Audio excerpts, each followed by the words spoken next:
Y'all know what time it is. I'm white. I got you, bro. Illegally selling water without a permit on my property. Whoa! Hey! You don't live here. I'm uncomfortable. So today, black correspondent for NBC, Shaquille Brewster, was live from Mississippi, where he was reporting on the hurricane. Brother just trying to do his job. Then this happened.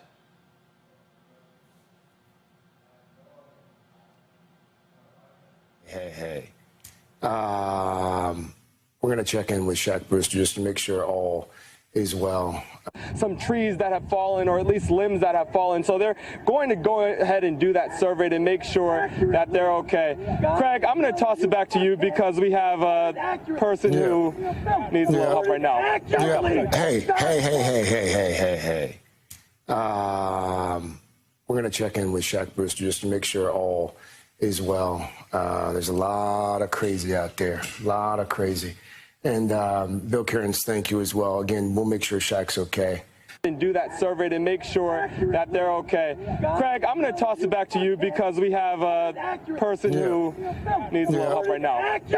Hey. We're going to check in with Shaq Brewster just to make sure all is well. There's a lot of crazy out there, a lot of crazy. And Bill Cairns, thank you as well. Again, we'll make sure Shaq's okay. I do want to note here for a moment, you probably saw or heard a few moments ago, one of our correspondents was disrupted by some wacky guy during his live shot there in Mississippi.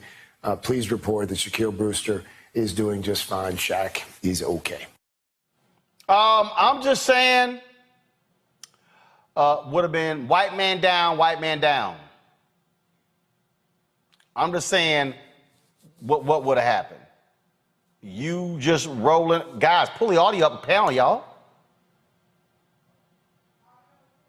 That's when he dropped the mic. I mean, because you saw how they were talking. You saw how he pulled the microphone out and put his hand in his chest. Yeah.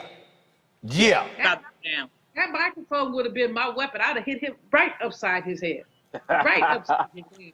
And poor Craig Melvin ain't Roland Martin, so he can't say crazy ass white man assaulted, our reporter, and he called it wacky. No, he ain't wacky. He MF batshit crazy. What the? Yeah. Never mind.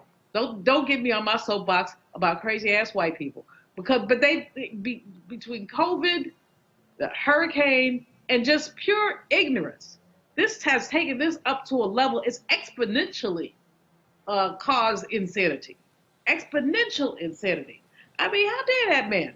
And praise the brother for keeping it together. But like I said, that microphone would have been upside that boy's head, and the next shot would have been of him laying in that water. Yeah, that would have been a little problem there. I'm just saying, you roll up on the live shot. I don't know if you carrying something or whatever.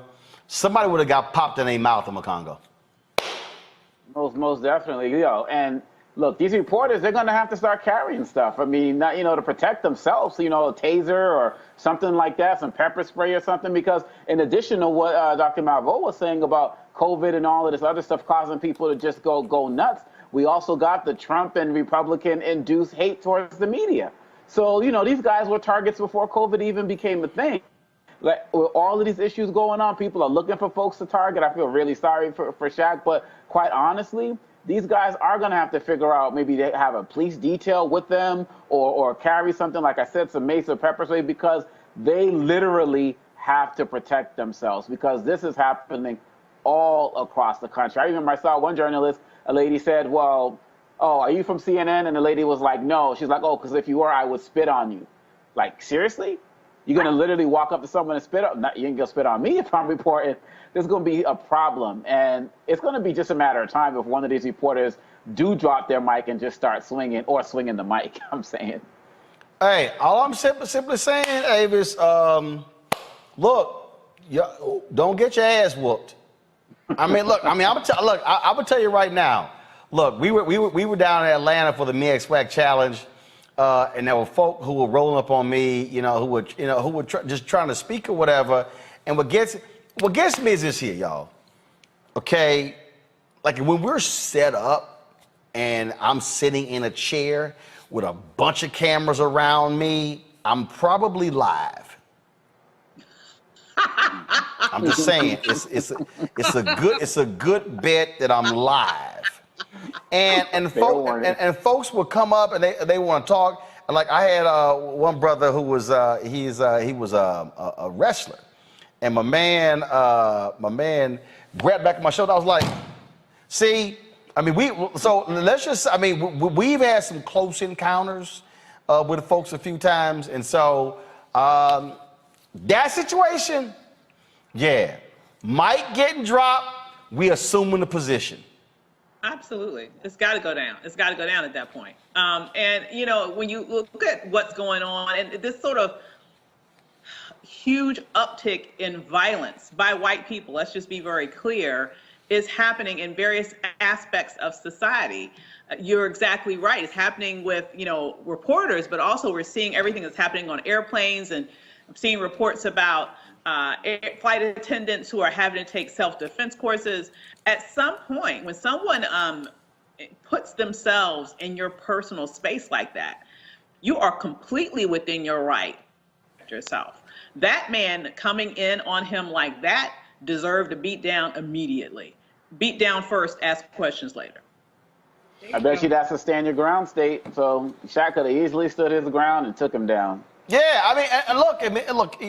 A lot of times you have folks, they have security and things along those lines. But again, I think what you saw there was just absolutely crazy. Folks, back to our Roland Unfiltered video in just one moment.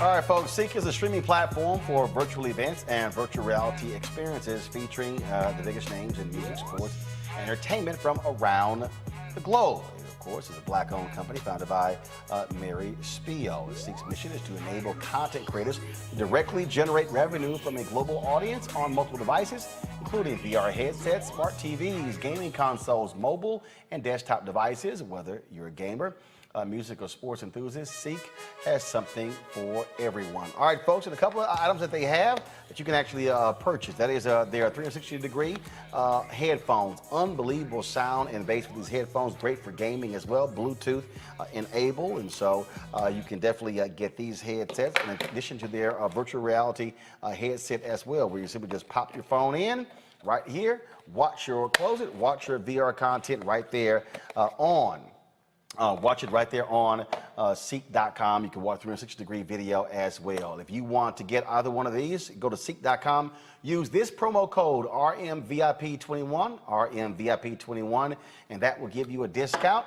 And remember, when you purchase these headphones or even the VR headset, a portion of the proceeds comes back to us here at Roland Martin Unfiltered, Black-owned company, supporting another Black-owned company. Again, CEEK.com.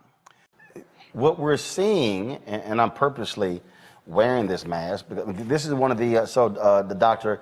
Clavon Gilman, he, of course, we had him on the show emergency room physician out of Arizona. He posted this and said, these are these KN95 masks, bag of 60. He says one lasts him a week. You're all good. Ain't uncomfortable at all. In fact, this actually feels better than a lot of the cloth masks that I've actually worn before.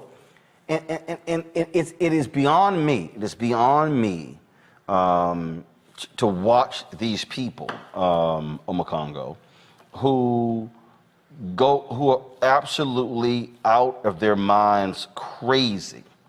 They're out of their minds crazy because, oh, this is just stealing our freedom, and this is just preventing us from living and being who we are. And I posted this over the weekend, and a lot of people commented they saw this on my Instagram page. Anti-masker Caleb Wallace dies after organizing Freedom Defenders Against COVID Mandates. So I posted this on my Instagram, and I'm going to read what I said, because I have no problem saying it. And then some people were like, oh my God, you're too harsh. That was unfair. And this is what I put. Now, there are about 2,700 comments on this here. This is what I said. Y'all want to see a dumbass? He refused to get vaccinated. He refused to get tested. Led anti-mask mandates. He touted freedom. Well, his ass free now. Free of life. This line from the story is heartbreaking. Wallace, who was 30, leaves behind 3 children and a pregnant wife. You've got to be a selfish idiot to do this to your wife, 3 kids, and baby on the way. Wow. Wow. Wow. A baby on the way as well. You know, they really think they're invulnerable. And I think some of these guys who act like this really, really believe deep down that maybe this is going to be a disease that's going to affect other people in some way, shape, or form.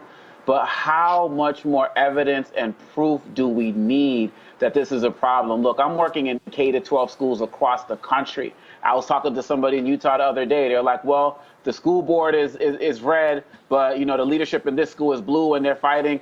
Last year, when this was going on in the spring, we didn't put the kids at the bottom of these 2 elephants fighting right now, getting trampled. And so when we go back to the school examples that you were talking about, we are literally seeing these cases where schools are actually shutting down a day after opening. As a parent of 3 children who could not wait for them to be back into the classroom, I promise you, if I get a note saying that we're going virtual again, I'm going to lose my mind. The stress and the toll that this is putting on communities is incredible. Like, every parent is just waiting for that email the next day. And so we already got the real threat of COVID. And it's the COVID vaccine. It's not the COVID cure. Take the damn vaccine. We already have the real threat of that. But the other tiers that we have to pay attention to is the level of education that our children are losing, because when they got to be at home and they're not getting the best of services, and it's always going to affect us more, Black and brown people or people in poorer communities, and sometimes we make up to, you know, both categories in large numbers. And it's going to have extra large effects in the larger community as it relates to people not being able to go to work because they got to be home with the kids and so on and so forth. This is a health disaster, and it's an economic disaster, and as has been said, entirely preventable. People are leaving their wives and husbands and families and children behind over something that is preventable. It's one thing to not believe in the vaccine and take all of the precautions. But I hear what people say about your post being harsh, Roland, but I understand what you wrote exactly. Because not only was he against the vaccine, he was out there flaunting every single thing that could help people heal themselves. And a lot of us are just fed up with that type of attitude and behavior. So there's going to be a lot more people who are agreeing with you than disagreeing. Folks, back to that Roland Mark Unfiltered video in just one moment.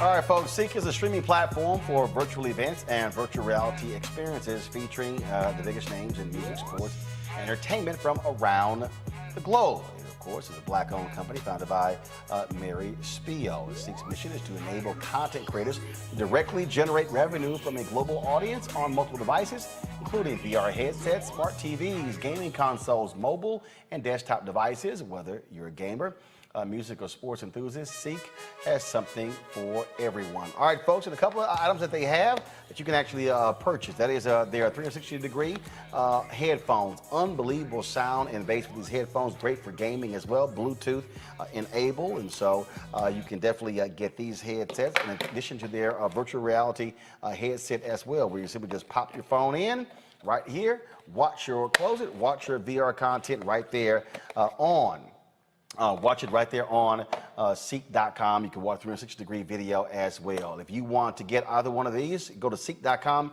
Use this promo code RMVIP21, RMVIP21, and that will give you a discount. And remember, when you purchase these headphones or even the VR headset, a portion of the proceeds comes back to us here at Roland Martin Unfiltered, Black-owned company supporting another Black-owned company. Again, CEEK.com. I had to smack Axios around. They have the website, Monique, Robert, and Scott. They literally dropped this story on August 21st. He says, HBCU's identity crisis. And if you scroll this story, they lay out HBCUs, what they call the big picture.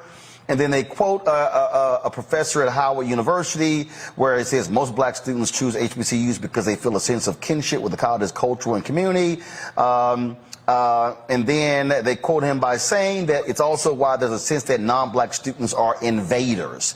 They then go on in this story, they talk about the history of HBCUs, what's happening today. And then and how enrollment at HBCUs is increasing with non-black students. It says in 2018, non-black students were 24% of enrollment at HBCUs compared with 15% in 1976. Then they use this, which I think is just stupid.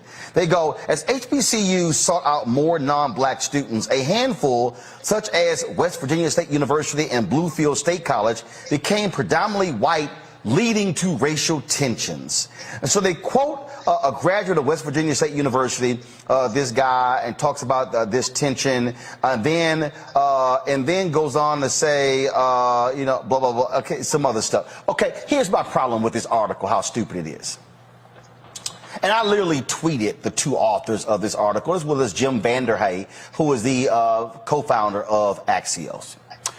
This article is stupid because they use as the example of HBCUs having identity crisis two HBCUs located in the state of West Virginia.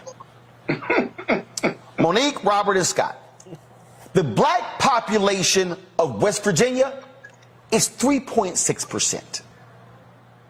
Not 36%, not 30.6%, 3.6%. Okay? They make no note in this article about the explosion of attendance at HBCUs over the last decade. They make no mention that these two universities have been majority white over the last 20 plus years. Okay? So to give this impression that this tension that's going on at HBCUs having an identity crisis is absolute bullshit. And I literally said, how is it that y'all didn't quote nobody from NAFIO, no Leslie Baskerville, nobody from Thurgood Marshall, nobody from the UNCF, but y'all decided to quote a graduate of an HBCU, which is called a historically black college university out of West Virginia, where the black population is 3.6%. This is where I'm like, maybe your problem is, Axios and Jim Vanderhay, y'all ain't got enough black editors. Maybe your problem is you ain't got enough black staffers who would have seen the story and say, identity crisis? No. This is absolutely idiotic, Monique, and horrible journalism. It is. Robert. I yield to Scott for 300. Robert. I call on who's She yielded to me. This ain't Congress. Well, a couple points. It was Jeopardy. A couple points. One on the kind of circling back to the female drum major story. I do want to give a shout out to LaToya, the showstopper Lee, who was our drum major at Clark Atlanta University back in 2002. When female drum majors. We ain't talking about Clark Atlanta. Well, look, I went to Clark Atlanta. I'm the in Atlanta. story was Grambling. Clark Atlanta. Can you stay focused? Going to point B on this issue. I think that what we're seeing in the popular press, particularly right-wing press, is an effort to slander HBCUs. As we've seen more and more funding going to them, more and more publicity. We saw what Chris Paul did in the bubble to promote HBCUs. We're seeing more SWAC and MEAC teams playing major universities. We're seeing more money going towards HBCUs in general. They were trying to do everything they can. Why would you say going to Howard? Well, it's Clark Atlanta's there, so if they can't get into Clark, there's always Howard. So, That's why I yielded to Scott, because Hey, Howard's getting the money and they hating. That's all it is. Go ahead, Exactly. Go ahead. Continue. But here's the deal, Roland. Here's the deal. Historical black colleges are doing better than ever financially. The last COVID Relief Act relieved all of their debt through UNCF and through and the federal guarantees, right? Private billionaires and multi-million and millionaires are giving more to historical black colleges because of the racial equity plans out here. We are experiencing a boom, and as a double HBCU graduate, Morehouse and Howard, my only response to that article is, we good, right? But remember one thing, we have never excluded any person of any other color, which is why we're historical black colleges. We've never excluded anybody.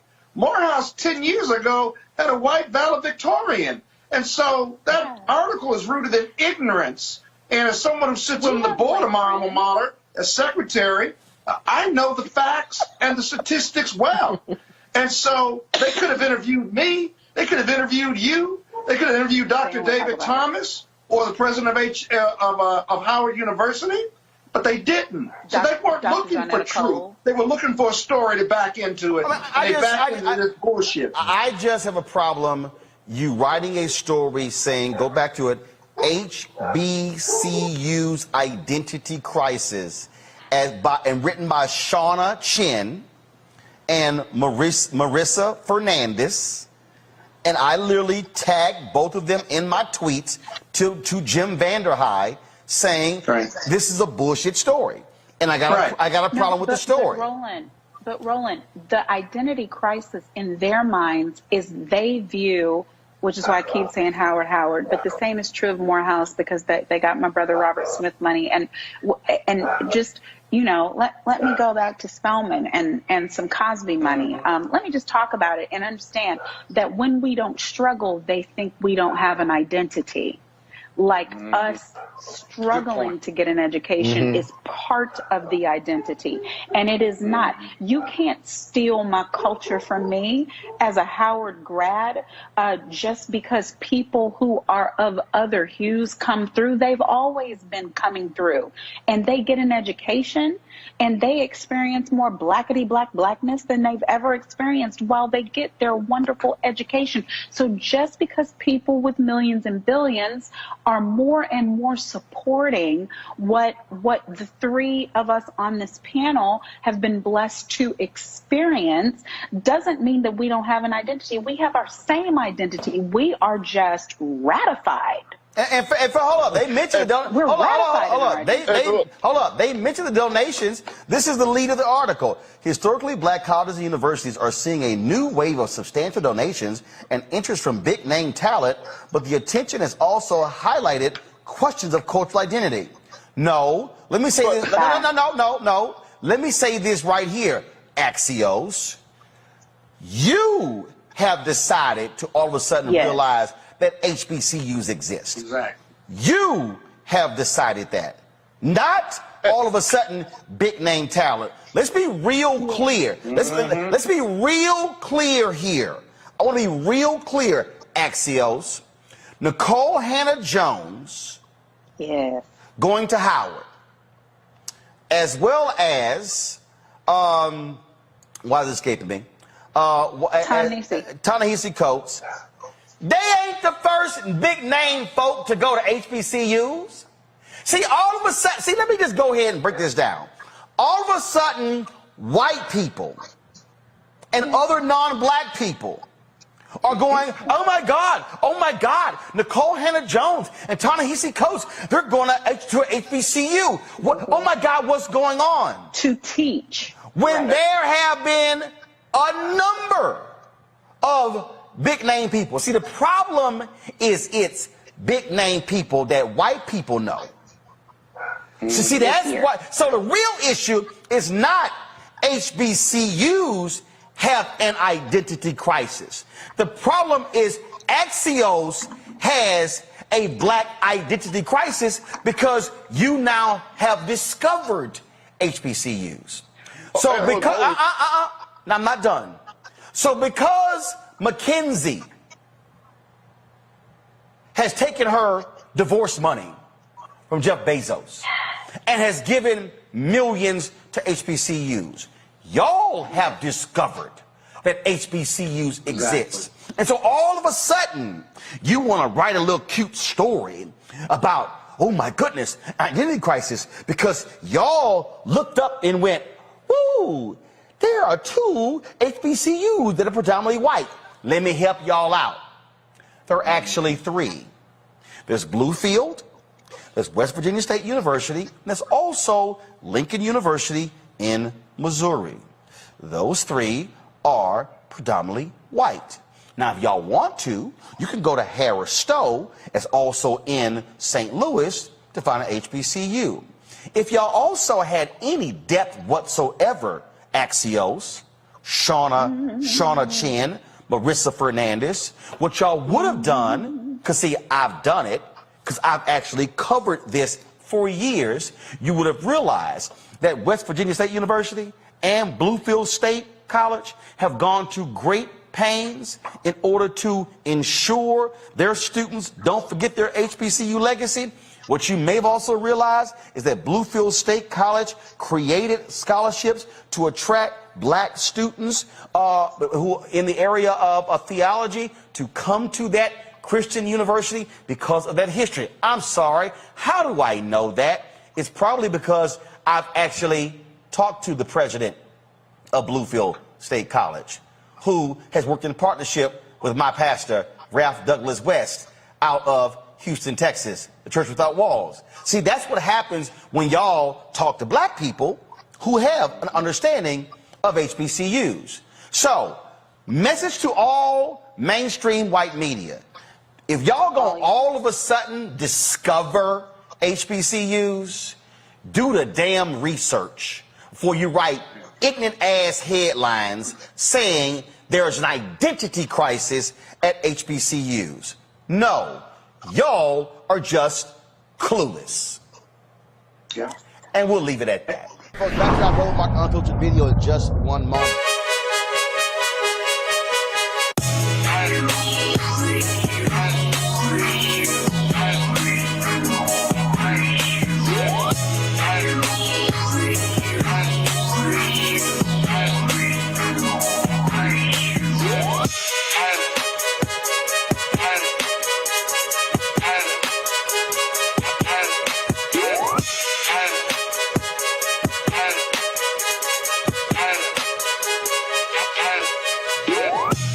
CEEK.com is a black-owned company founded by Mary Spiel, a virtual reality company where you have the content where you can really see some tremendous virtual reality video. Of course, you could do so with this VR headset right here, where you just simply pop your phone in, and then, of course, you pop it on, and then, of course, you can experience that 360-degree video in virtual reality. You can look at a lot of the great content of other artists that are on their site as we speak. You can also listen, with these amazing 360-degree sound Bluetooth headphones. And of course, I know Scott hates it, but the gold ones, I certainly match my Alpha attire. And so, again, great sound. You can use it for gaming. Like I say, it's Bluetooth, so you can take phone calls. The music is tremendous. The bass is crazy. Folks, if you want to get these headphones or you want to get the virtual reality headset, go to CEEK.com. Use this promo code RMVIP2021. RMVIP21 if you want to check it out. So go to CEEK.com to try these products out. And then when you support CEEK.com by buying these products, a portion comes back to us at Roland Martin Unfiltered. So we certainly appreciate Mary Spio and CEEK.com for being partners with us here at Roland Martin Unfiltered. All right, folks, let's talk a little COVID here. Joe Rogan, of course, on Spotify, man, he was sitting here going off, talking about COVID and the vaccines. Last week, he was angry that venues were requiring vaccine cards by folks as proof had the vaccine, and said he was just outlandish. Well, he dropped this video today after coming off the road. Feeling very weary. I had a headache, and I just felt run down. And just to be cautious, I separated from my family, slept in a different part of the house, and throughout the night, I got fevers and sweats, and I knew what was going on. So I got up in the morning, got tested, and turns out I got COVID. So we immediately threw the kitchen sink at it, all kinds of meds, monoclonal antibodies, ivermectin, Z-Pak, prednisone, everything. And I also got an NAD drip and a vitamin drip, and I did that 3 days in a row. And so here we are on Wednesday, and I feel great. I really only had one bad day. Sunday sucked, but Monday was better. Tuesday felt better than Monday, and today I feel good. I actually feel pretty fucking good. That's the good news. The bad news is we have to move the Friday show in Nashville. It's going to move to Sunday, October 24th. So that will be the new Nashville date. My apologies to everyone. Obviously, there's nothing that I can control. It is what it is. Crazy times we're living in. But a wonderful, heartfelt thank you to modern medicine for pulling me out of this so quickly and easily. And my love to all of you. Thank you. Bye. So, Robert, he threw all kind of meds at it, thanking modern medicine. He was trashing Fauci. He was sitting here. He was trashing all of this. He was, oh, how dare these venues require people to have vaccine cards? Now your ass got COVID. Look, or there's got to be, like, how is all that stuff easier than just getting the shot in the first place? Like, I'm trying to understand this. You can either A, get 2 shots and not have to worry about it, or B, you can take horse tranquilizers, experimental antibodies, drugs, drip, and almost die overnight. And then, like, how is that easier? Like I'm a lazy person, so I'm going to do the easier thing. So I got vaccinated because that seemed to be a far easier thing than throwing the kitchen sink at it. This entire thing has just shown that America is living in an idiocracy. Imagine being in a country that is so advanced and so well-financed that you can tell people, here is the cure to the disease that kills people, and they will say to you, nah, I ain't gonna take it. I don't want the cure. But what the hell kind of sense does this make? And the thing here, Monique, first of all, you can be vaccinated and still get COVID. The whole point of it is to lessen, obviously, your symptoms. Now, you have the people who are saying, yeah, but people who got vaccinated passed away. They cite the sheriff that's in Mississippi there as well, which we also explain to people, which is why you still must take cautions, you still must wear masks and those things along those lines. But 98% of the people right now who are hospitalized, who are in ICUs, are unvaccinated, okay?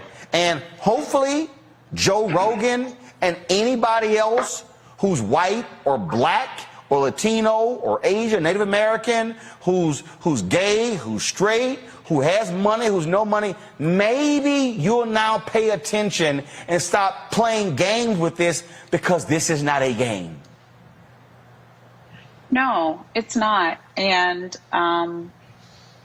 even the 5 or 10 things that he said he did in order to attack it right away, I'm hoping that our folks who are watching, and I thank you, Roland, for just being so consistent and fastidious with covering this pandemic and giving our people the best medical information possible. Our folks don't even know what those things are to do or how to do them. And so it's not even a question of get the vaccine or don't. I'm sure he's vaccinated. If he lied and said he wasn't, I wouldn't believe it. But then feeling symptoms from a breakthrough and then knowing, I mean, to try prednisone, to know which vitamins to take, to be able to access all of the different things that are available to people who have money, influence, the right color, access to medical insurance, access to health care. And so we still end up dead, frankly. And so it's not that I wanted him to die. Of course I didn't. And I hope that he's over the worst of it. But it really is criminal. It really is criminal for people who are affluent and of a certain means and station in this life to push out their you don't need whatever kind of views onto people who can't even fathom the types of things they have access to when they're in a pinch. And that particular point right there, Scott, is important because for a lot of people who aren't making $100 million from your Spotify deal, all the stuff he described, they can't afford all that. It's so misleading, and it's just fundamentally wrong. But when you look at his video purposely avoids talking about the dangers of COVID. He said, oh, I had one bad day. Oh, it wasn't too bad. I was better, and they pumped me full of drugs and stuff. He sounded like Donald Trump, if you will, that he was triumphant over it, and therefore it was okay. It wasn't too bad. But what about the long-termers? You see, I have friends who are long-termers who still can't taste their food. They can't smell. They have no sense of smell. They have liver and heart damage. That's the real danger. Sure, 90% of the people in ICU right now haven't been vaccinated, but there are people who, even if they cure themselves or if they overcome it, are still have long-term effects. That, in many respects, is more dangerous because you're going to have a lifetime of long-term effects as opposed to being in an ICU and dying from COVID. They're both just as bad. And I just think it's just unbelievably sad and cruel that these leading voices on this platform, this media platform, are spewing this negative filth, and 49% of Americans who live in this incredible country are not getting vaccinated, are catching COVID, making life miserable for the rest of us, and we won't make it, this government, Democrat or Republican government, I don't care, won't make it an obligation, won't make it a requirement to be vaccinated, for kids to be vaccinated, for adults to be vaccinated, when you have over 500,000 people have died from it. You can read anecdotally, but this science is real. It's real. Yeah. And yet we kind of are dumbfounded as we walk around with COVID and hold on to our First Amendment rights. It's a compelling state interest, health, safety, and welfare. We can impinge on our constitutional rights when you have that compelling state interest. It's time to do it. They've got a new variant right now called Mu, that they're monitoring right now, which is spawned from the Delta variant, they think, which was spawned from the original COVID-19. This thing may never go away so long as we act like this. All right. Thank you, Scott. I'm sorry, Roland. Go ahead. You said compelling state interest, and that was going to be my only question. Scott, do you have a plan in mind for how the federal and also, I can see how the state government could get a mandate going, but how can the federal government do it? Because we know that these states, like my home state of Texas, like Louisiana, the Florida, all the devil governors, they're not going to do it. So what could be done for them? So the federal government, the same compelling state interest under the U.S. Constitution, they can still impose that federal mandate on the states and penalize them or withhold funds if they don't accept it until the case can go to the Supreme Court. That's very doable. But we do it for polio. We do it for smallpox. Yeah. We do it for driver's licenses. We do it for all of these things to impinge on our constitutional rights. And the federal government just seems to be hesitant to do that because the country is politically split right now. And I get that part, but eventually, how many people are going to have to die? How many long-termers are going to tax our healthcare system before we wake up and say we must infringe on your First Amendment rights and you must be vaccinated because science works and all your political bullshit doesn't? Your political bullshit kills. And it's a bottom-line proposition, and it never stops being that. Well, Scott, I think also we have to look at whether steps are going to be intercessant to that, because many of these MAGA people, they're waiting for a reason to start a civil war. So I think Joe Biden's very cognizant of the fact that the minute that you put a national mandate in place, we saw what happened on January 6th. Imagine that happening in every state capital. I think what will happen first is you have to start icing these people completely out of society. I know nobody likes the idea of a vaccine passport, but look, it's my birthday. I want to go to a concert into a venue. Everybody who's in there should have to show their vaccination in order to do so. If you want to board a plane, you should have to show a proof of vaccination, because you using your First Amendment rights should not impinge on my individual freedom to be able to go see Frankie Beverly and Mays. I don't need to think that I should be punished because of your bad decisions. Yeah. Wait, Robert, are you saying did it's your you birthday say for real? ice the MAGA people? Is it your I just want to birthday? make sure I heard that. You can ice them, you said? Yes, Monique, it is. Yeah, you got to ice them out of society in general. Robert. Happy birthday. That's not the point. The point is, you got to ice these folks out of society so we can all reopen and get back to doing normal stuff. You're not going to use your 11 millimeter to do that. I just want to make sure. You mean politically ice them, right? Yeah, we mean that you have to stay home. You get to stay home. The rest of us go outside. Exactly, man. It's unbelievable. It really is. It's just unbelievable. Are you singing? You're letting her sing on your show, Roland. You would never let me sing. I'm here for it. This is why me and Monica road dogs. It was mostly just an example of how as women, it doesn't matter what you're saying. We can just keep on going. Happy birthday to you. Well, at least you're singing the right version. You're singing the right version. I sang the whole other version while you talked. You didn't hear any of it. Happy birthday, Robert. God bless you. Happy birthday, we love baby you. boy. We love you, youngster. Keep on keeping on. How old are you? Keep hope alive. I stopped counting. I think 37 or 38, somewhere around there.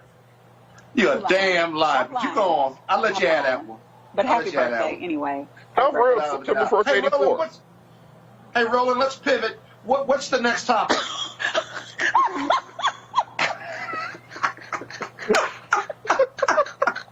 I knew you loved that one. Monique. Roland, you don't want us to ever have a show. I hate you, Scott.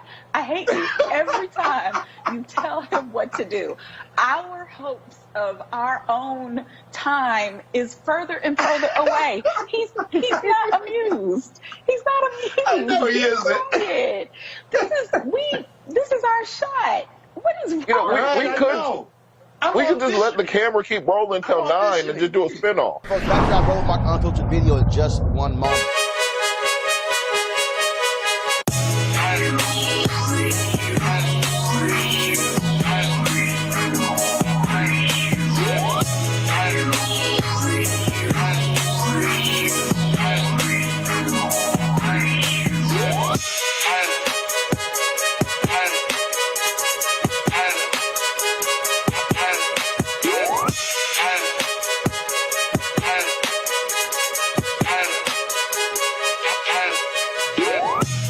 CEEK.com is a black-owned company founded by Mary Spio, a virtual reality company where you have the content where you can really see some tremendous virtual reality video. Of course, you could do so with this VR headset right here, where you just simply pop your phone in, and then, of course, you pop it on, and then, of course, you can experience that 360-degree video in virtual reality. You can look at a lot of the great content of other artists that are on their site as we speak. You can also listen with these amazing 360-degree sound Bluetooth headphones. And of course, I know Scott hates it, but the gold ones, I certainly match my alpha attire.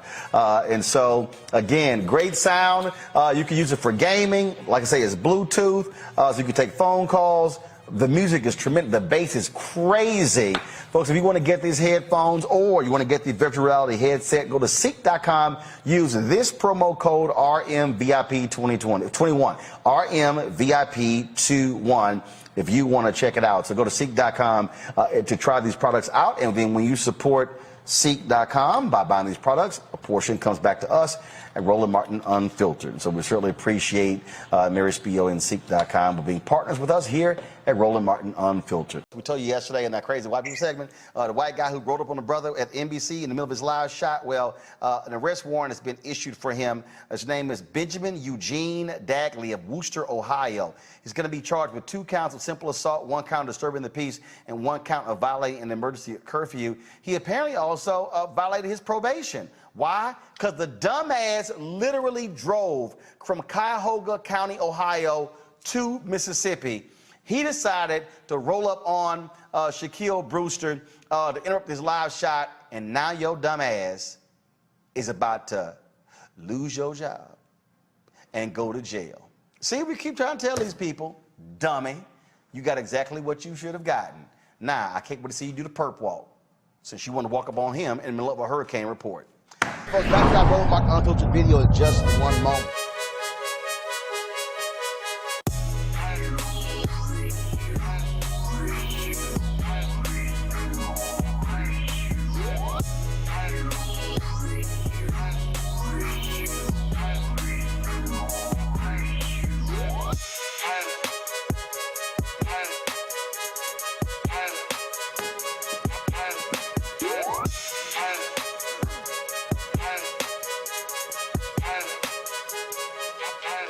All right, fam, folks, at CEEK.com, virtual reality, of course. You can check out the content at CEEK.com. The company is black-owned, founded by Mary Spio. They've got great content, but also some great products, folks. If you want to check out their virtual reality headset, just pop the phone right into here, watch the content right there at CEEK.com, or you can look at 360-degree video with this headset. They're pretty cool, actually, when you look at that video. You can sort of look all the way around, all right, y'all. Then, of course, you also have their headsets here, 360-degree headsets, which are phenomenal sound, tremendous bass. You also, of course, Bluetooth. You can talk with these. Also use it for gaming as well. Use the promo code RMVIP21, RMVIP21 to purchase one or the other. You can also subscribe to CEEK.com for their content, music, sports, all kind of great live stuff. So just go to CEEK.com, CEEK.com, and check it out. Folks, Afghanistan is now waking up to a new reality. The U.S. military has withdrawn all of its troops, ending America's longest war. Nearly 2,500 Americans died during that particular war, spanning 4 presidencies. Also, today, President Joe Biden spoke with regards to the pullout. You've had people who are still questioning that, saying that why did of course, the United States pull out, that he could have rescinded the decision or altered the decision of Donald Trump. But President Biden made it perfectly clear that was not the case. And he also made it clear that this was the right decision for America to get out of this war, for him to actually end this particular war. And so you still have those particular critics. Here's some of what he had to say today. It is now over. I'm the 4th president who has faced the issue of whether and when to end this war. When I was running for president, I made a increasing the risk to U.S. personnel and our allies. As a result, to safely extract American citizens before August 31st, as well as embassy personnel, allies and partners, and those Afghans who had worked with us and fought alongside of us for 20 years, I had authorized 6,000 troops, American troops, to Kabul to help secure the airport. As General McKenzie said, this is the way the mission was designed. It was designed to operate under severe stress and attack, and that's what it did. Since March, we reached out 19 times to Americans in Afghanistan with multiple warnings and offers to help them leave Afghanistan, all the way back as far as March. After we started the evacuation 17 days ago, we did initial outreach and analysis and identified around 5,000 Americans who had decided earlier to stay in Afghanistan, but now wanted to leave. Our Operation Allied Rescue ended up getting more than 5,500 Americans out. We got out thousands of citizens and diplomats from those countries that went into Afghanistan with us to get bin Laden. We got out locally employed staff of the United States Embassy and their families, totaling roughly 2,500 people. We got thousands of Afghan translators and interpreters and others who supported the United States out as well. Now we believe that about 100 to 200 Americans remain in Afghanistan with some intention to leave. Most of those who remain are dual citizens, longtime residents who had earlier decided to stay because of their family roots in Afghanistan. The bottom line, 90% of Americans in Afghanistan who wanted to leave were able to leave. And for those remaining Americans, there is no deadline. We remain committed to get them out if they want to come out. Secretary of State Blinken is leading the continued diplomatic efforts to ensure safe passage for any American, Afghan partner, or foreign national who wants to leave Afghanistan.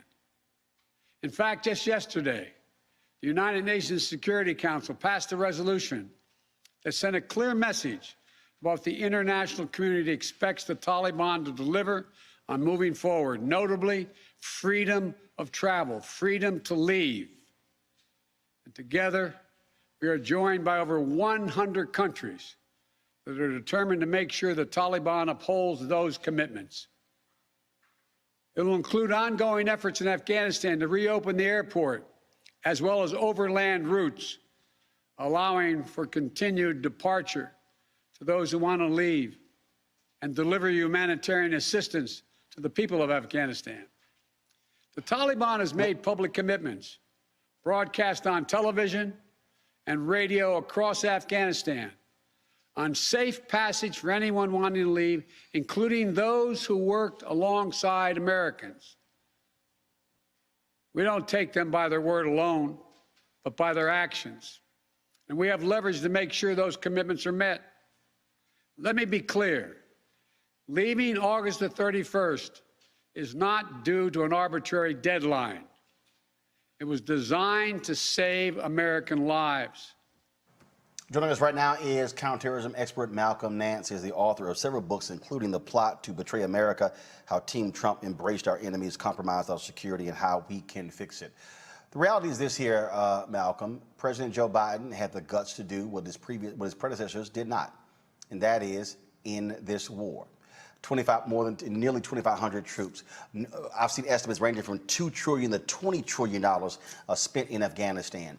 The initial focus was achieved, taking out Osama bin Laden and also reducing the capacity of Al-Qaeda there. And so when you see these war hawks who continue to yell, oh, we should stay, we should reinvade Afghanistan, did they not learn? Well, to be honest, it's almost as if the last 20 years did not happen. and that many of these people, and journalists included, who gave like totals of 14 and 15 complete minutes of war coverage in the last, 10 years, just don't believe that this story should end. So we have these people who want to carry out retaliatory attacks for a suicide bombing attack, or to continue our presence in Afghanistan, which would bleed us even further in manpower. It would bleed us economically. It would take our eye off the ball of restoring America as a great nation state. And there were some strides made in Afghanistan. We have to give credit that over the last 20 years, we did allow the education of women. We did allow a more expanded press in the country. But the very fact that Donald Trump carried out a secret deal with the Taliban and negotiated a peace treaty behind the backs of the government of Afghanistan and signed that peace treaty on 26 February 2020, it became clear to every person in Afghanistan that the United States had cut a deal with the Taliban, and the Taliban were going to come in eventually as the leadership and the rulers of that country. So explain this. So Malcolm, explain this. So you hear people say, "Oh, I love these Republicans who say, well, Biden didn't have to abide by that agreement. He could have junked it." Yeah, he could have junked that agreement, and what you would have had was open warfare with only 2,500 troops in the United States in that country. One of the biggest problems that we had was what we call green on blue violence, which were Afghans who were Taliban who were infiltrated into the government or who had a private gripe with certain American trainers and would just come up, take their weapons, and kill them. I mean, we could have lost numerous people had the fighting season started again. The Taliban had been left unchecked. They had been, this treaty was supposed to be conditional. Donald Trump adhered to none of the conditions. Look, Joe Biden saw the writing on the wall, and he could have adhered to the treaty, which said the United States was supposed to leave on May 1st. Donald Trump himself in his last weeks tried to get his acting Secretary of Defense to remove every U.S. soldier before January 1st of this year and abandon all U.S. equipment in the country. Not the stuff that belonged to the Taliban, the stuff that belonged to us. So Joe Biden extended that, sat down with the Joint Chiefs, and came up with a plan.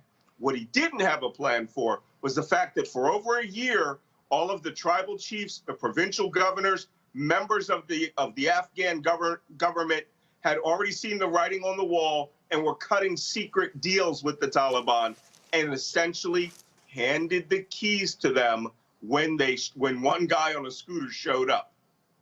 And wasn't this, look, the way I see this is very simple.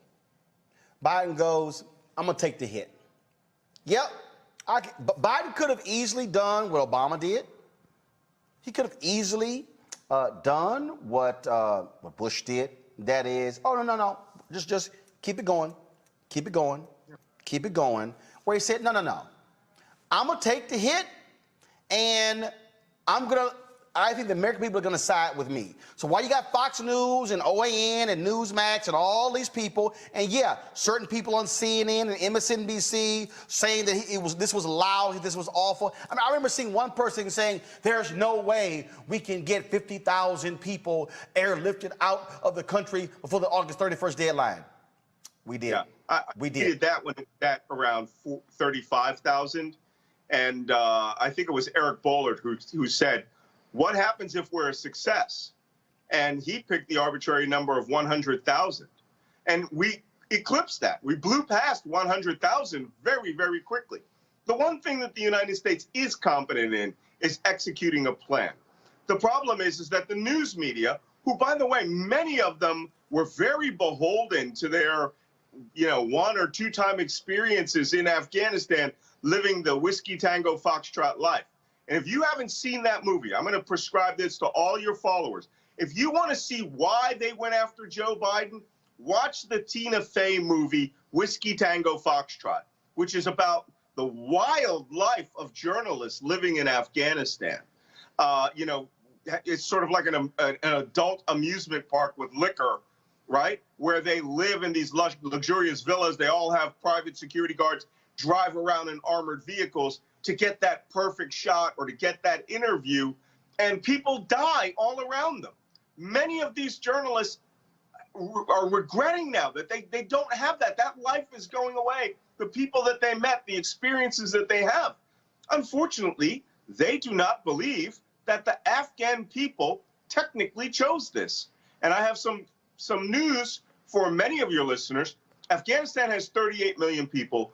Only 5 million are in Kabul, which means the other 33 million who are relatively rural or living in the smaller cities, they cut these deals with the Taliban, and they turned over the keys to the country, and now they have the peace that they want. And before I go to questions from my panel, this is what I keep saying, and it's hard for some of these people to understand. It's their country.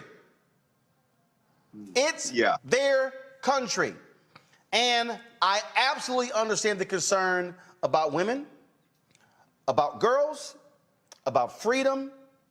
The Taliban has already made it clear that they're going to lead by a rigid Islamic rule. But let's be real clear.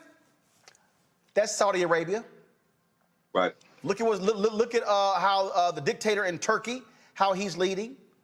Myanmar. I mean, we can go Philippines. We can go a whole lot of places in the world where America is aligned with folks who do not believe in democracy, do not believe in human rights. Hell, China. I mean, we can go on and on and on.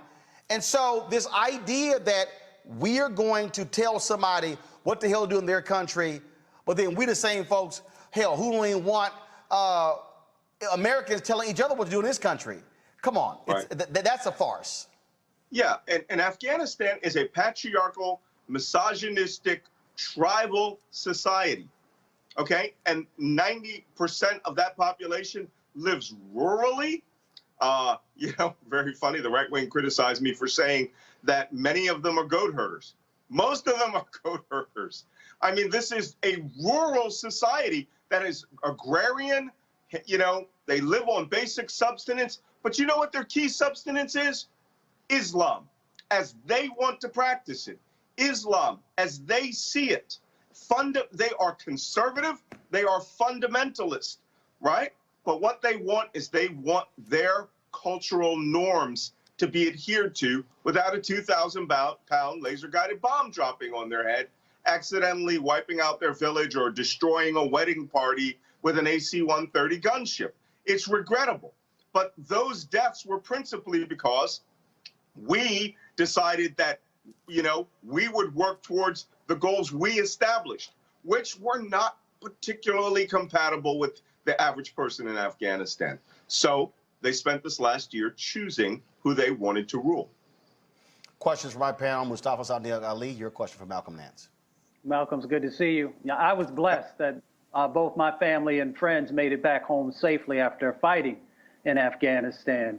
I'm curious, what are one or two of the lessons that you think we should take away from the engagement there?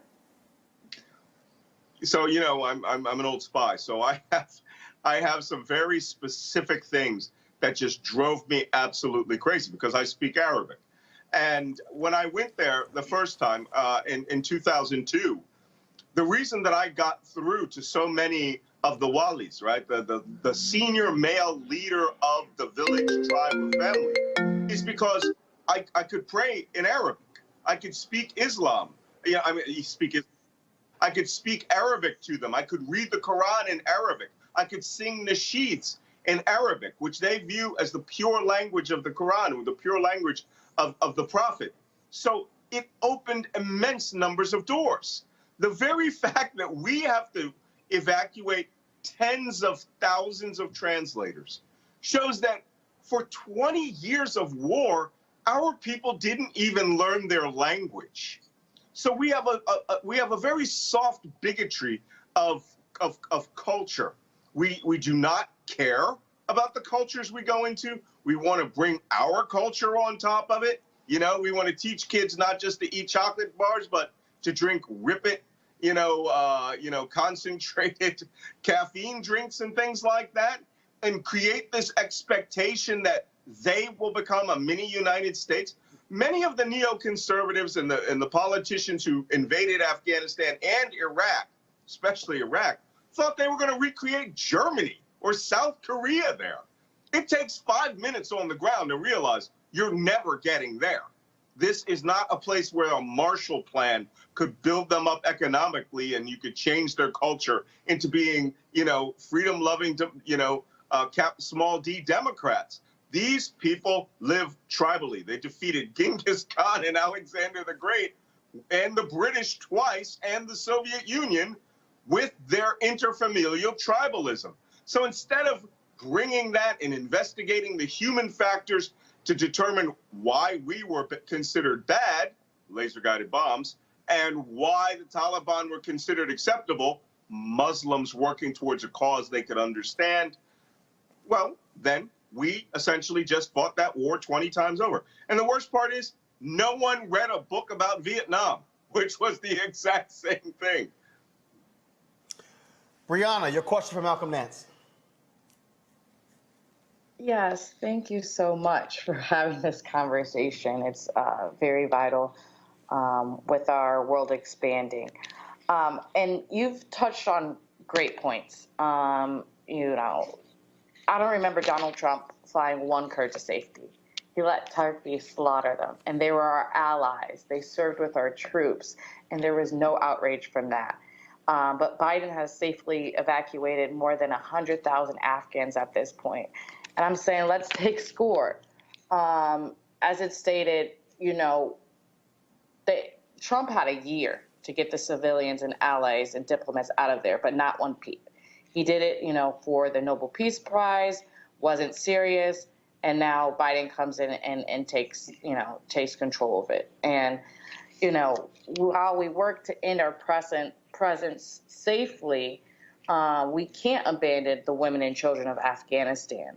But frankly, I know we can't keep asking our service members to go in alone anymore. And so it's time for the world to generally invest in the United Nations to develop a robust and consensus-building institution, one that's truly capable of handling severe humanitarian challenges like Afghanistan and Haiti as well, of what's going on over there. And so as we keep a close eye on how these crises unfold, what are some policies or suggestions that you think could come from the White House and really playing a role stronger into the United Nations when focusing on this?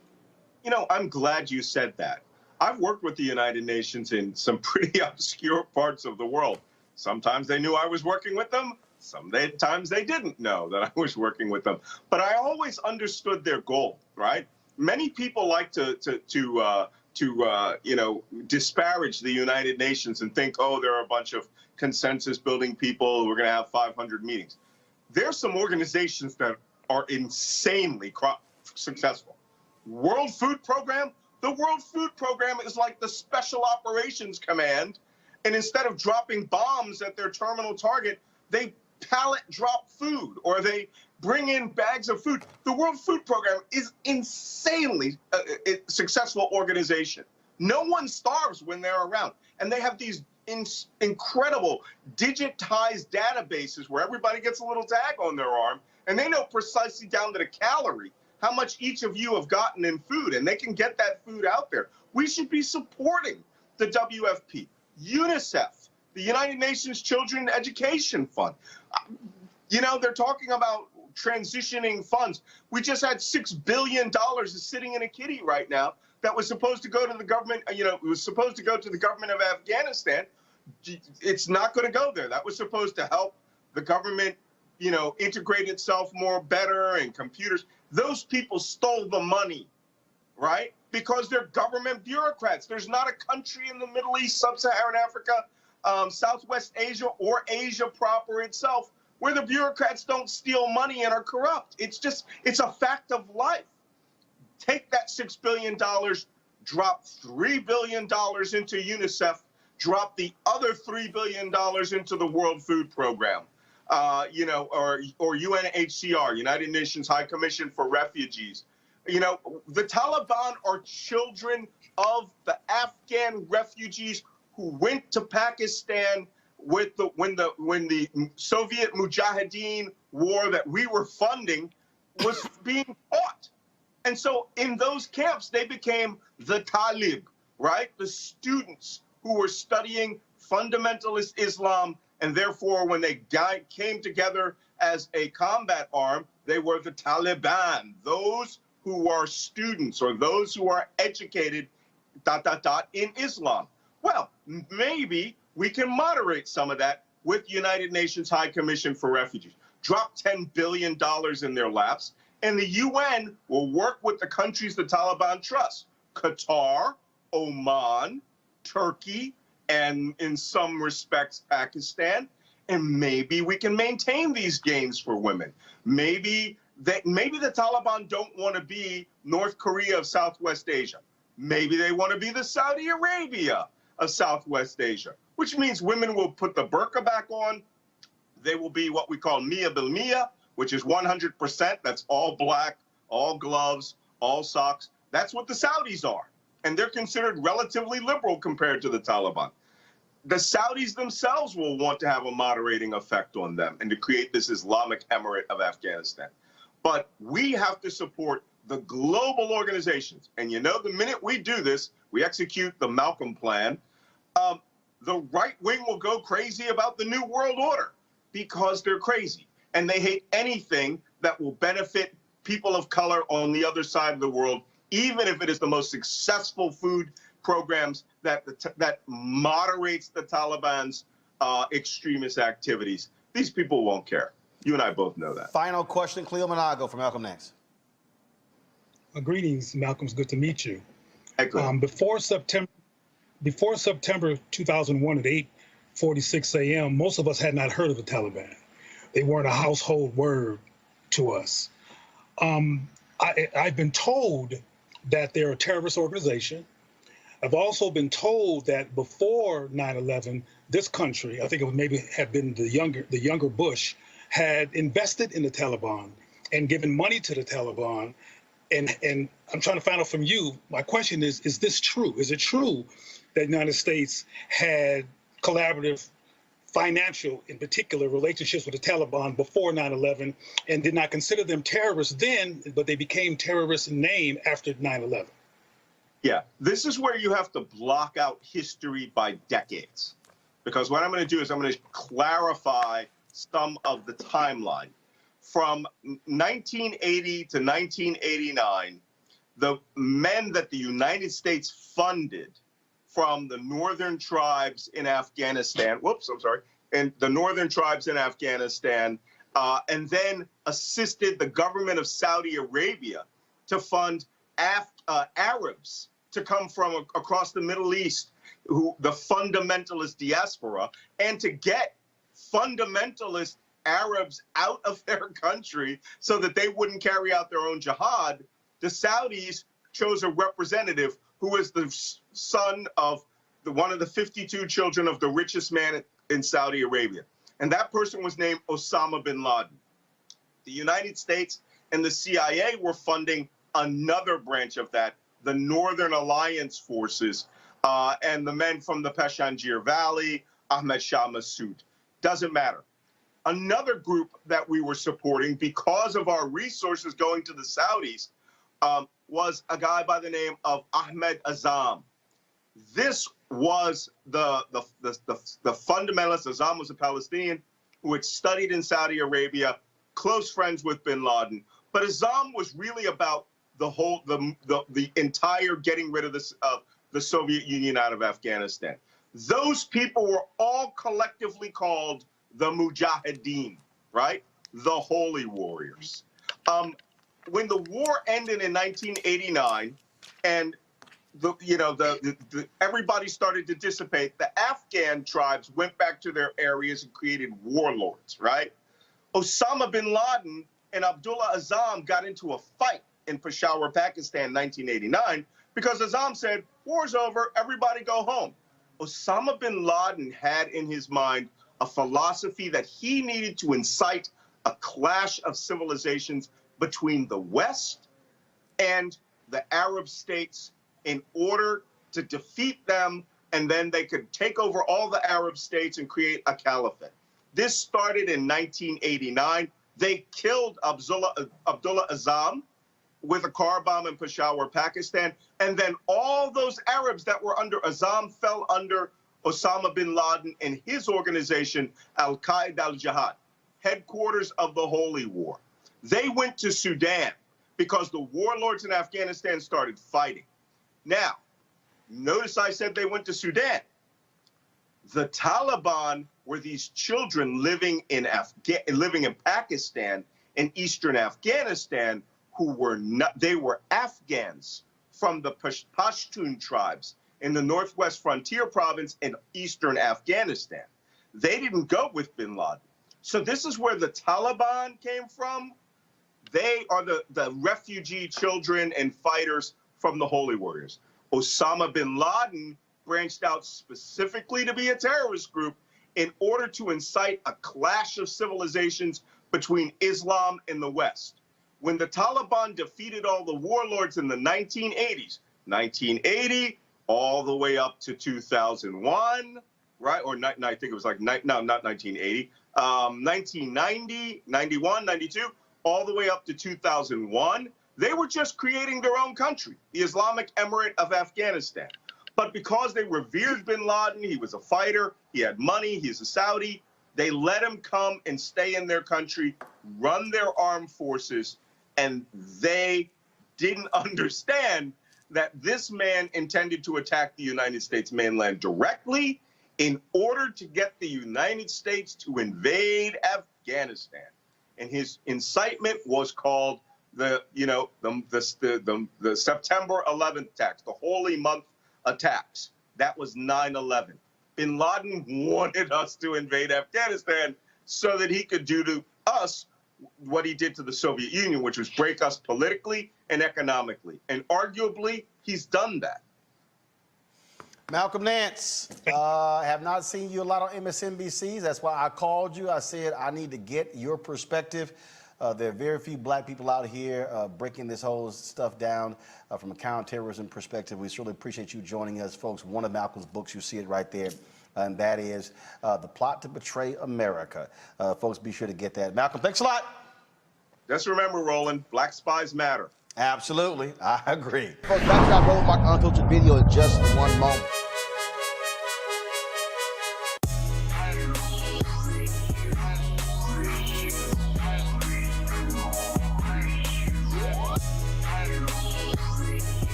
All right, fam, folks at CEEK.com, virtual reality, of course. You can check out the content at CEEK.com. The company is black-owned, founded by Mary Spio.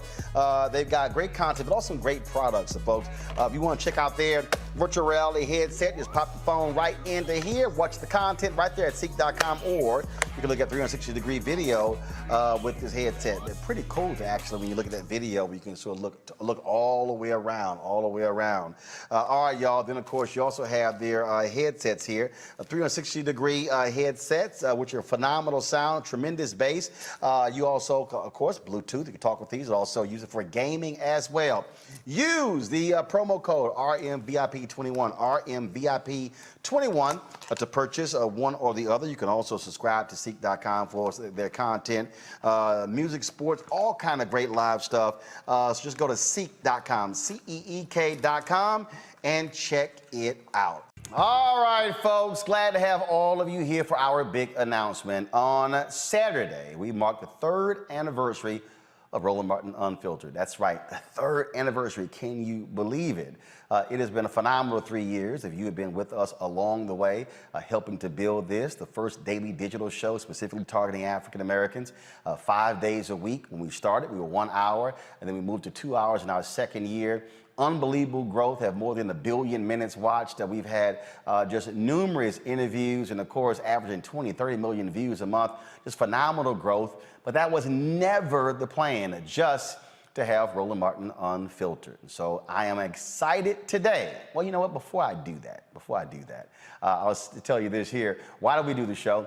That's because, of course, remember, we abide by, like all the black press, that initial black newspaper, Freedom's Journal, March 16th, 1827.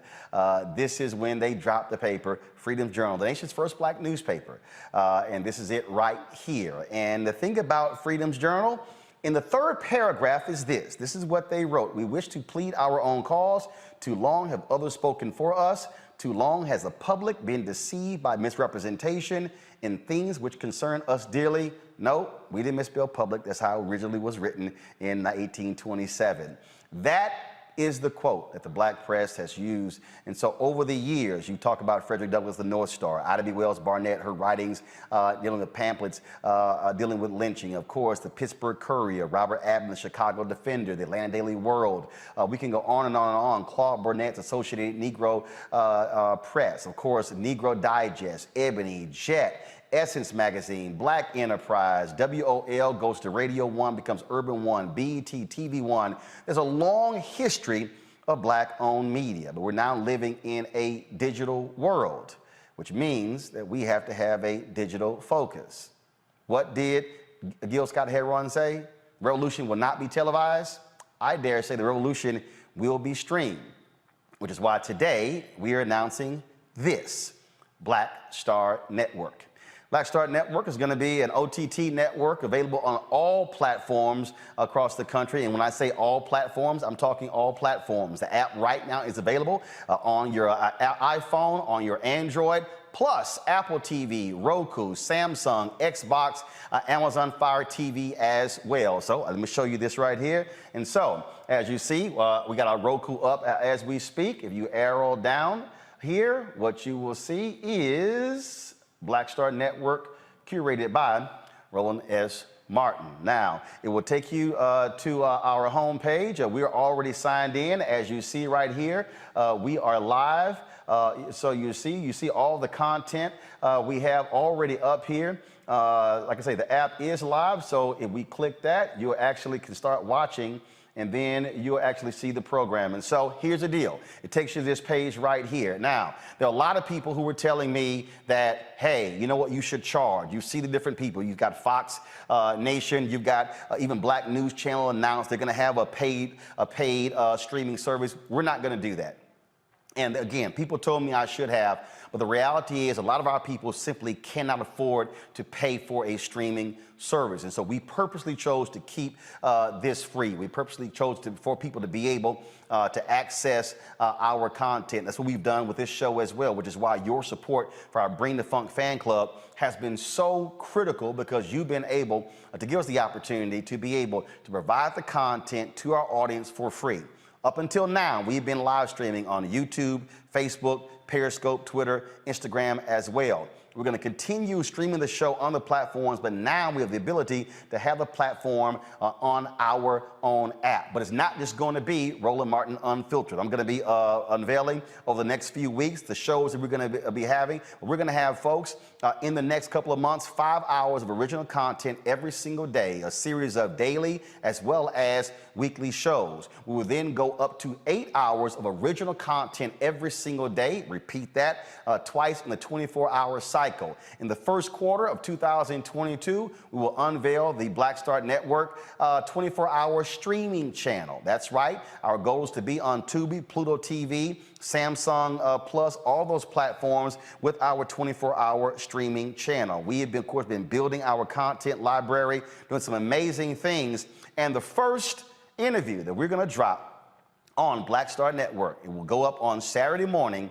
It is with noted civil rights attorney Fred Gray. He is 90 years old. He was the legal mastermind behind so many of our civil rights victories. Now, Dr. King did not make a move without calling Fred Gray. He also was the one who sat at the table to help create the Montgomery Bus Boycott. Here's a look of my conversation with Fred Gray. When you think back to all of those moments, I've often said that one of the greatest mistakes that we make today is that we focus on the march, the speech, the event, but not the strategizing, the planning, the discussion. Talk about that, what that was like to be in those conversations in the back and forth, whether it was King or Lowry or Marshall or all different players, Wilkins and Whitney Young, everyone, as they strategize and walk through and visualize and bounce things off, and you're there as the lawyer navigating that as well, how vital the strategizing was in the movement. It was very, very important. And let me tell you about the Montgomery Bus Boycott, because I'm almost the only person who was in the inner circle of the planning of the Montgomery Bus Boycott. I think there's probably only one now that's left other than me. And that one was one that ended up getting out of the movement before it was over and going on something else. So of those who stuck with it, I'm just about the only one who's there. Let me tell you how the plans were made, and most people didn't know about it even then, and they were a part of it in connection with keeping people off of the buses. Well, we all realized that at some point we're going to have to file a lawsuit to declare the city ordinances and state statutes unconstitutional. However, it takes a long time to do a lawsuit. You can do it, you've tried, you got 2 or 3 appeals, take 2 or 3 years. And if you're going to tell people immediately that you got to stay off of the buses until the lawsuit is resolved, they say you whistling Dixie. All right, folks, again, you're going to be able to see that full interview on Saturday on Black Star Network. Now, if you're watching right now, folks, you can actually download the app right now on your mobile device. You can download it on your Apple TV, on your Roku, any of your devices. Now, we were just in Los Angeles doing a variety of interviews because we're also going to be having a weekly one-on-one show called Rolling with Roland.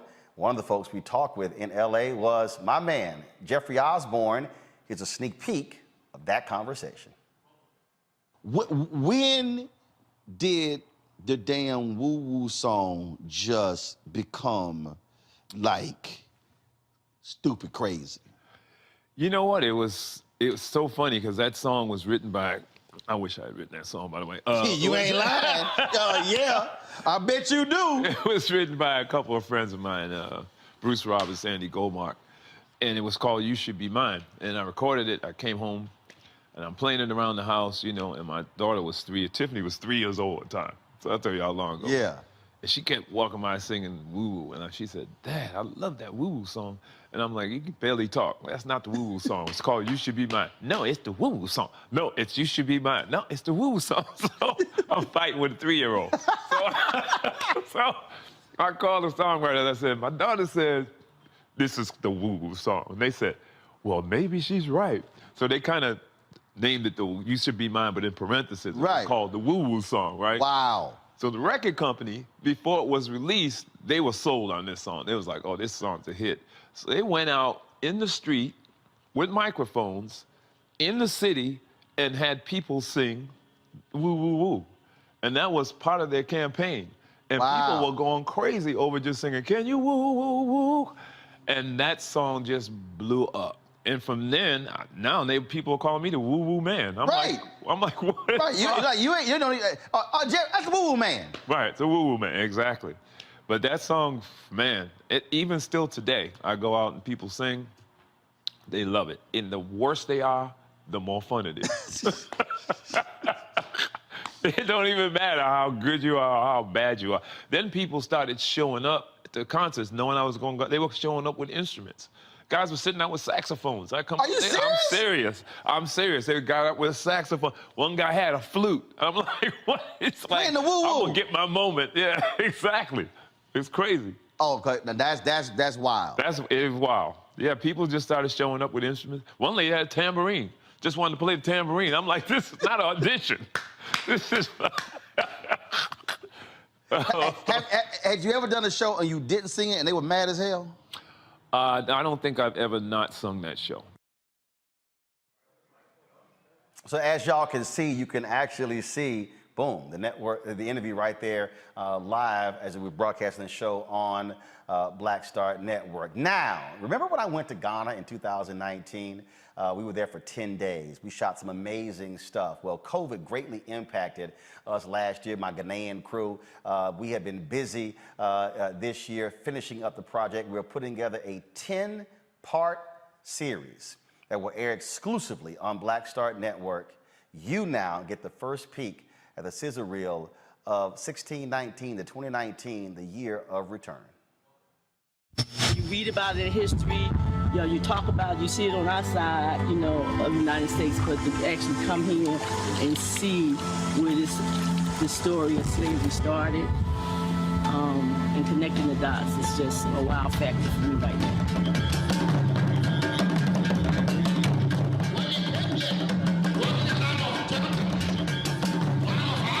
It's going to be dark inside.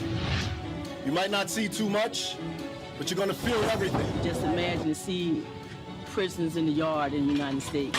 A lot of us, if we're real honest, what is required in 2019 going into 2020 is simply for us to be reprogrammed from what they taught us needs to be removed and extracted. It just doesn't make sense that the richest continent in the world should be inhabited by the poorest people of the globe. Part of that is by design. Self-hatred has been a very tragic part of our whole existence. And I'm not blaming anybody for it, but if you look at most characterizations of being of African descent in the world, it's with these kind of tags. I always say, you're gonna do a lot of shopping. They go, oh, I don't think so. And then they come, so they brought limited reserves, and then they spend all their time running to the ATM because they see all these clothes they want and fabric they want. It's overwhelming. I've been here for 8 years, and I'm still taking pictures out of my car because it's a feast for the eyes on any given day. The kind of opportunities you have in Africa, you don't have those in America. The kind of money that you can make in Africa, very few of you would have that opportunity to do that in America. Cordy, who was working for the Congress in the United States, she has started a waste management company. She's the #1 here in Ghana now. She looked at dollar signs in trash. There it is. What used to be jeans. Used to be jeans. Is now a huge rush. In Ghana alone, we have a 2 million unit deficit in housing. 2 million. 2 million.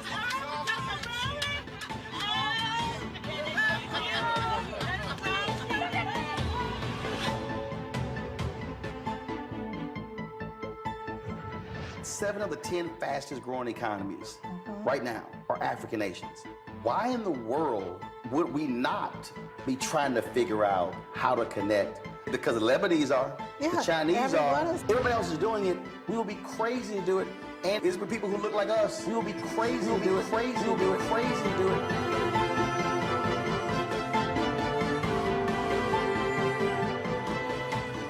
And one of the issues that we have when we're streaming on Facebook, YouTube, and Periscope, Instagram, that we're limited in doing what we call pre-rolls. And so when we have advertisers who want to actually run spots, well, we have to go through all these different hoops. Now having our own OTT network, we can actually integrate commercials like this into our programming. Of course, we partnered with Coca-Cola for the MEX SWAC Challenge. We're going to be attending 3 HBCU games with them this year. We'll be at the Magic City Classic in Birmingham. We'll be at the Bayou Classic in New Orleans. And of course, the Celebration Bowl in Atlanta in December. And so for the advertisers who we're talking to, we'll be able to do this on Black Star Network.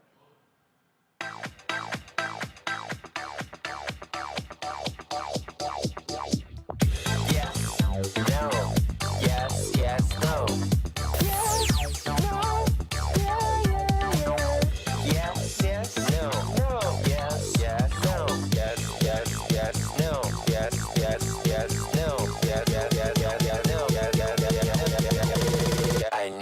try it first. All right then, folks. And so it has been absolutely phenomenal. Now, you may be asking, how did I come up with the name Black Star Network? Well, last year, we actually tasked a company to put together a list of names. And so what they did was they sat with some marketers and they sat around the room and they spent a couple of days tossing out different things. And I wasn't happy with what they came back with. And then something hit me. Something hit me in 2020. I thought about Marcus Garvey. Marcus Garvey had a cruise line. That cruise line was called Black Star. The cruise line's purpose was to connect African Americans with people in the African diaspora. Of course, when I went to Ghana in 2019, I had an opportunity to actually visit the Black Star that's in Accra, Ghana. This gate was built by Kwame Nkrumah, the first president of Ghana, and it was revealed. And so I got a chance to go to the top of the gate and actually take this photo on top of the gate, which is exactly what we did. And so I was thinking about it and I said, that could be a very good idea. Black Star Network. Not only because of that connection, I also wanted to be able to say, what are we about creating Black Stars with our digital platform? Okay, folks, let's go ahead and show it.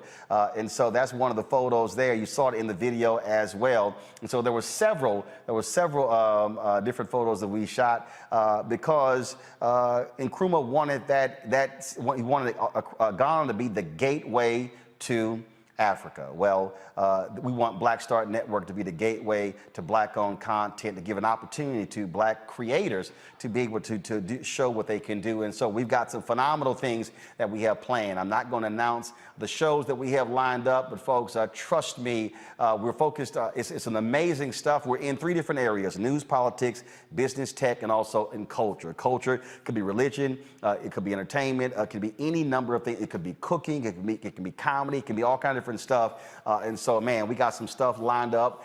And so we're going to be unveiling these shows over the next several weeks. And so I really look forward to it. I can already see. So what happens is, as y'all are signing up, I get notifications of people who are signing up. And boy, I tell you, the emails are just going and going and going. Y'all are signing up right now. And so while you're signing up for the OTT channel, also, you can also subscribe to our YouTube channel, Black Star Network. We also have all of our social media handles ready, so you see right there. Those are all the social media handles. You can go sign up right now to our Black Star Network Facebook page. You also have our Black Star Network YouTube page.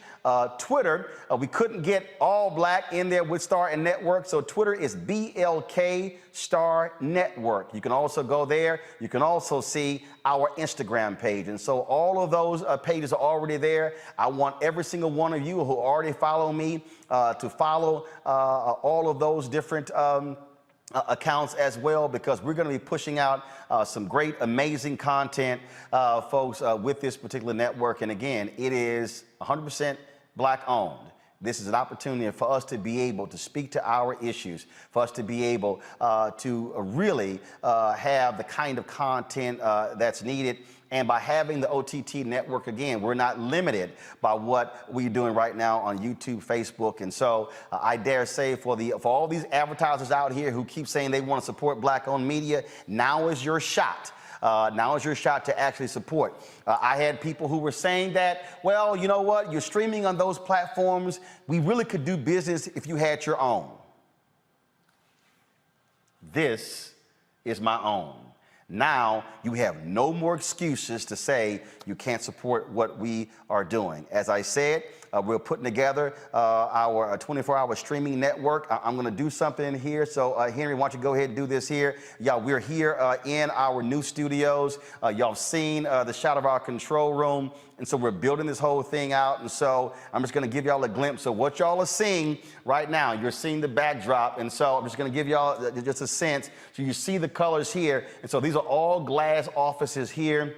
When we unveil our new studio, hopefully next week, all of these offices will be lit. And so all of this is actually being built out as we speak. We're actually having a set. That set is being built right now by an Alfred brother who's, of course, in set designer, Hollywood set designer, teaching at Howard University.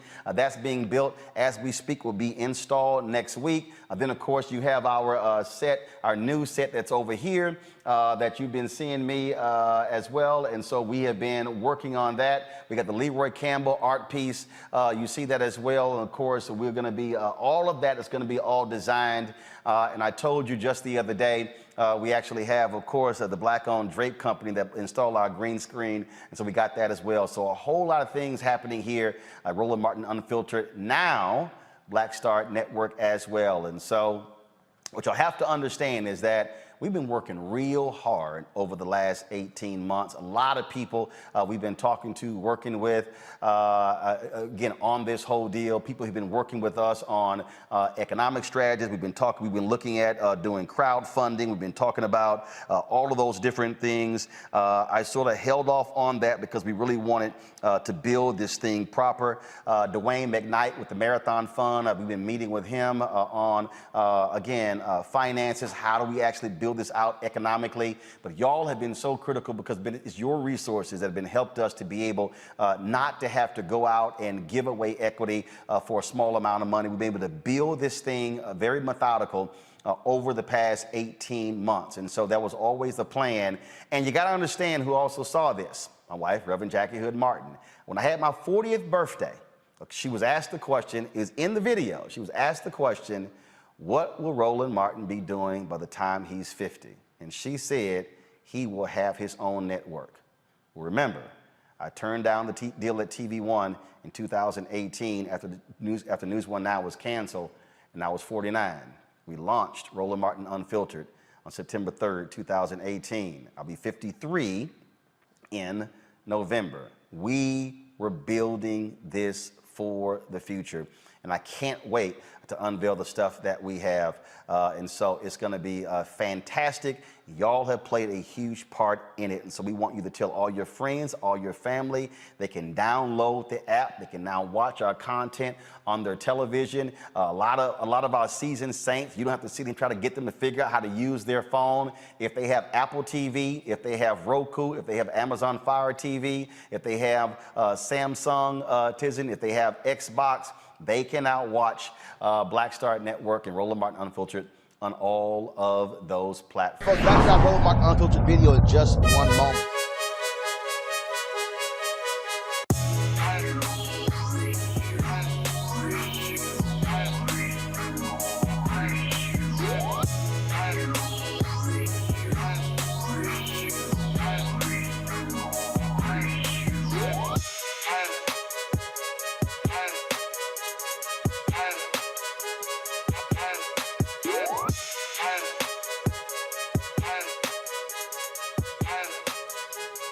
All right, folks, CEEK.com is a Black-owned virtual reality company founded by Mary Spio. That's right, VR is all the rage.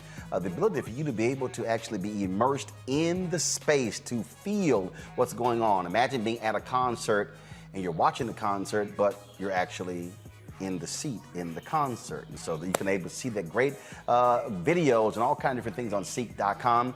Using their VR headset, you simply just drop your phone right into here. And again, you're able to then immerse yourself in the experience right there. Also, of course, they have these great headphones right here, the 360-degree headphones. You can use this for gaming. It's Bluetooth. You can talk on them as well. The bass is tremendous. I love jamming these when I'm on airplanes. Folks, you can get these by going to CEEK.com using the promo code RMVIP21, RMVIP21, where you can get these. And when you purchase one or both of these, a portion of the proceeds comes back to us here at Roland Martin Unfiltered. You know, we support Black-owned businesses, and it's the Black-owned businesses giving back to us as well. So go to CEEK.com, CEEK.com, to get these items. In Georgia, a school superintendent is allowing teachers to wear jeans to alleviate pleas for district-wide mask mandate. Huh? Bullock County School District Superintendent Charles Wilson sent an email encouraging to help teachers to be more comfortable in classrooms. The email reads the following. I realize that words can only go so far, especially when one is doing so much. But I still have to reach out and say thank you for all that you are doing for our students and for each other. Everyone fights their own battles, but all of you are angels and heroes to our children, and they need you. Please remember that. I talked with principals today, and we all agreed that though it is a small gesture, you would enjoy the liberty of wearing jeans for the next month. Wilson wrote, so by all means, please enjoy your jeans throughout the month of September and the rest of August. The email offended teachers, citing rising COVID cases, the need for a mask mandate to protect students and staff. Hundreds of students in the district tested positive for COVID in the first 3 weeks of school. Masks are currently optional in the school district, and exposed students can still attend school as long as they are asymptomatic. So, Julian, I'm confused. He chose jeans over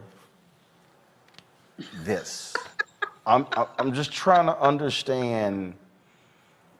I'm just trying to understand what's more comfortable. I mean, first of all, this mask is not uncomfortable, but I dare say that if it felt like my chest was caving in and I couldn't breathe, that might be a wee bit uncomfortable. You know, this is hilarious. It is beyond hilarious. I mean, I don't know who this man is. I don't know how he became a superintendent. He needs to give his credential back and go someplace. I mean, this is just the craziest thing I've ever heard. First of all, the reason why teachers dress professionally is to show students, to be role models for students. And the teachers want mask mandates because they want to be safe and they want their students to be safe. So what does this idiot do? I mean, so you can wear jeans? I mean, what is the point? I don't get it, but I just find it repugnant that someone who's an educator and a theoretical role model would come up with such a stupid, not trying to curse on the air, but you know what I'm thinking. Just a stupid directives. So no mask, but you have jeans. That's not an even exchange. I mean, that's simply not an even exchange. I mean, I don't get it. I am an educator. That's what I do. And I just can't figure out this man's rationale. But if he's elected, put him out. If he's appointed, unappoint him. He is endangering students, and he is endangering teachers, and he is a MF idiot. Folks, back to our Roland SMACKS Unfiltered video in just one moment.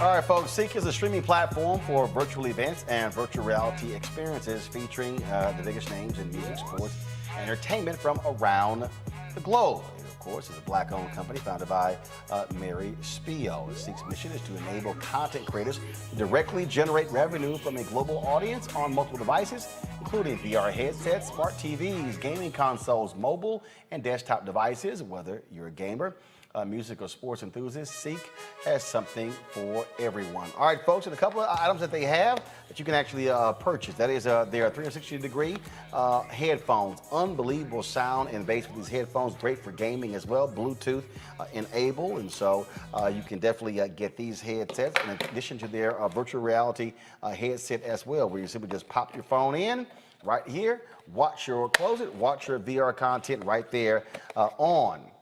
Watch it right there on CEEK.com. You can watch 360-degree video as well. If you want to get either one of these, go to CEEK.com. Use this promo code RMVIP21, RMVIP21, and that will give you a discount.